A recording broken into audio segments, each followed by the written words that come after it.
देवा मौनगिरी देवा।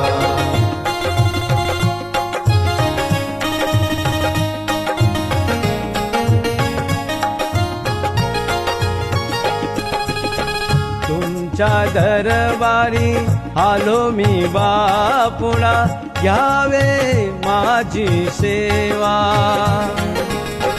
तुमच्या कीर्तीच्या गातो गाता, सद्बुद्धी मजला द्यावा।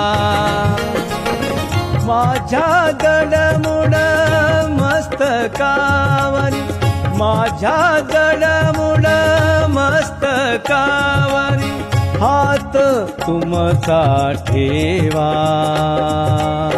जनार्दन देवा मौनगिरी देवा, जनार्दन देवा मौनगिरी देवा।